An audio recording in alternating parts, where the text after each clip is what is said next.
A Associação Nacional dos Procuradores recorre da decisão do Supremo Tribunal Federal que anulou provas da Odebrecht contra Lula. Exército Brasileiro informa que Tenente-Coronel Mauro Cid foi afastado de suas funções. Supremo Tribunal Federal aprova a manutenção da liberação de empréstimos consignados para beneficiários de programas sociais. E futebol, seleção brasileira encerra a preparação para a segunda rodada das eliminatórias sul-americanas. O Brasil News, da Rede Brasil, está começando.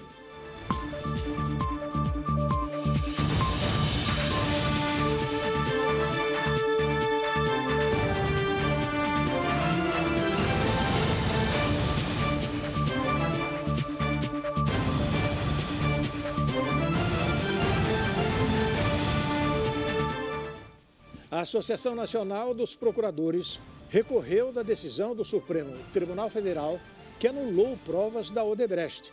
O ministro Dias Toffoli tornou documentos de leniência imprestáveis para fazer afagos a Lula. A ANPR, a Associação Nacional dos Procuradores da República, recorreu da decisão do ministro do Supremo Tribunal Federal, Dias Toffoli, que declarou nulas as provas oriundas do acordo de leniência da Odebrecht no âmbito da Operação Lava Jato. A associação argumenta que a ação na qual Toffoli deu a decisão, um pedido do hoje ministro da Corte, Cristiano Zanin, à época ainda advogado do presidente Lula, sobre uma das ações da Lava Jato, é restrita àquele caso contra o petista, arquivado em fevereiro. No agravo regimental, a decisão de Toffoli, a associação argumenta que o magistrado não poderia ter anulado as provas do acordo da Odebrecht, porque, na visão da ANPR, a ação teria se encerrado em fevereiro, quando o processo de Lula foi declarado extinto. A associação destaca que não estão em discussão os efeitos processuais em relação ao presidente Luiz Inácio Lula da Silva, já cobertos pela coisa julgada e pela extinção da ação penal, diz a nota da ANPR. O caso deve ser julgado na segunda turma do Supremo, da qual fazem parte, além de Toffoli, os ministros Gilmar Mendes, Cássio Nunes Marques, André Mendonça e Edson Fachin. O desembargador que atacou Alexandre de Moraes vai ficar cara a cara com o ministro do Supremo Tribunal Federal durante a defesa de um réu envolvido nos ataques de 8 de janeiro. Desembargador aposentado e advogado Sebastião Coelho da Silva fará sustentação oral em nome de um dos réus do 8 de janeiro, após ter acusado o ministro Alexandre de Moraes de inflamar o Brasil no discurso de posse em 2022 como presidente do Tribunal Superior Eleitoral. As críticas ao ministro ocorreram em agosto do ano passado, durante a sessão plenária do Tribunal Regional Eleitoral do Distrito Federal. Coelho da Silva disse que Moraes fez declarações de guerra ao país em sua fala diante de Jair Bolsonaro e de ex-mandatários, em vez de adotar tom conciliatório no TSE. Naquele dia, ele aproveitou a oportunidade para anunciar a aposentadoria após 30 anos de magistratura. O eminente ministro Alexandre de Moraes fez uma declaração de guerra ao país. O seu discurso é um discurso que inflama, é um discurso que não agrega, e eu não quero participar desse, senhor presidente. Enquanto eu estiver aqui, e já digo que vou pedir os 90 dias, eu vou, até o último dia, cumprir, seja aqui, seja no Tribunal Eleitoral, eu vou cumprir a Constituição, vou cumprir as leis e as decisões judiciais. Eu não vou cumprir discurso de ministro, seja ele em posse, seja ele em Twitter, seja ele em redes sociais. Nesta quarta-feira, quando o Supremo Tribunal Federal inicia o julgamento dos apoiadores de Bolsonaro acusados de invadir e depredar as sedes dos três poderes, Coelho da Silva e Moraes estarão frente a frente. O ministro é relator das ações penais. O Exército Brasileiro informou que afastou o tenente-coronel Mauro Cid de suas funções, cumprindo a ordem do ministro Alexandre de Moraes, do Supremo Tribunal Federal, na decisão que concedeu liberdade provisória ao ex-ajudante de ordens de Jair Bolsonaro. Segundo a assessoria do Exército, Cid ficará agregado ao Departamento Geral do Pessoal sem exercer qualquer função. O militar não deve parar de receber salário. Segundo dados de julho deste ano do Portal da Transparência, o tenente-coronel recebia vencimentos brutos de aproximadamente R$ 27 mil. Mauro Cid estava preso desde 3 de maio por uma investigação que apura inserções de dados falsos em cartões de vacina. Ele também é investigado em inquéritos que apuram a venda e o transporte ilegal de joias dadas ao governo brasileiro e por suposto envolvimento em conversas sobre um golpe de Estado.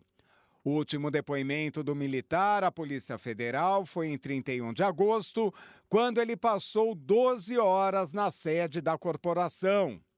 Na decisão do fim de semana, Moraes concedeu liberdade ao militar e homologou um acordo de delação premiada firmado com a Polícia Federal. O magistrado argumentou que a manutenção da prisão de Cid não se revela adequada e proporcional, conforme os depoimentos prestados pelo militar e o isolamento dos demais investigados. A Polícia Federal deflagrou, na manhã desta terça-feira, uma operação contra supostas ilegalidades na aquisição de coletes balísticos pelo governo brasileiro no ano de 2018, durante a intervenção federal no Rio de Janeiro. O general Walter Braga Neto, na época interventor, teve o sigilo telemático quebrado pela Justiça. Quem tem mais informações é o nosso comentarista Ney Gonçalves Dias. Vamos ouvi-lo. Eu explico. Tem um negócio lá de uma venda de coletes que envolve 4 milhões e 400 mil reais. O Braga Neto, o general, disse que ele não aceitou essa compra porque ele achou que tinha irregularidades. Essa é uma questão. Mas a investigação está procurando se houve ou não corrupção ativa e passiva. E, no caso, envolvendo militares. O que é mais um problema para o Exército desta segunda-feira, além das suas preocupações normais e do início da delação premiada de Mauro Cid, tenente-coronel, ex-braço direito do ex-presidente Jair Bolsonaro. Essa investigação tomou de surpresa não só os militares, mas também a classe política. Não havia no horizonte político ou militar ou da Polícia Federal qualquer indício de uma investigação que viesse a envolver uma intervenção militar em um Estado da Federação e também, além da intervenção, a suspeita da ocorrência de licitações fraudulentas e de corrupção ativa e passiva. Não é. Apesar de isso não ter nada a ver com o Exército, com a Marinha e com a Aeronáutica como instituições. Também é um caso isolado. O caso Mauro Cid é um caso isolado. Você não julga as Forças Armadas, o Exército, por causa do Mauro Cid, é uma questão isolada. Também a intervenção do Rio de Janeiro é uma questão isolada. Ela abrange apenas os militares que eventualmente tenham participado de fraude, de corrupção passiva e ativa. Vamos andar com cautela. E o ex-presidente Jair Bolsonaro passou nesta terça-feira por 2 procedimentos cirúrgicos em São Paulo. O ex-presidente Jair Bolsonaro fez cirurgias para corrigir hérnia de hiato e desvio de septo na manhã desta terça-feira no Hospital Vila Nova Star, na zona sul de São Paulo. Segundo informações publicadas pelo advogado e assessor do ex-presidente Fábio Weingartner, Bolsonaro entrou para o centro cirúrgico por volta das 5 horas da manhã. A correção de hérnia de hiato teve como objetivo, diz o assessor, tratar refluxo, soluções e tosses secas contínuas. A cirurgia no septo foi indicada para melhorar a condição respiratória do ex-presidente. Weingartner também informou que as cirurgias transcorreram dentro da normalidade e que o ex-presidente já iniciou o processo de recuperação. E depois do intervalo, o Supremo Tribunal Federal aprova a manutenção da liberação de empréstimos consignados para beneficiários de programas sociais. Ministro das Comunicações, Juscelino Filho, afirma que o governo deve lançar um programa de conectividade nas escolas. O Brasil News volta já.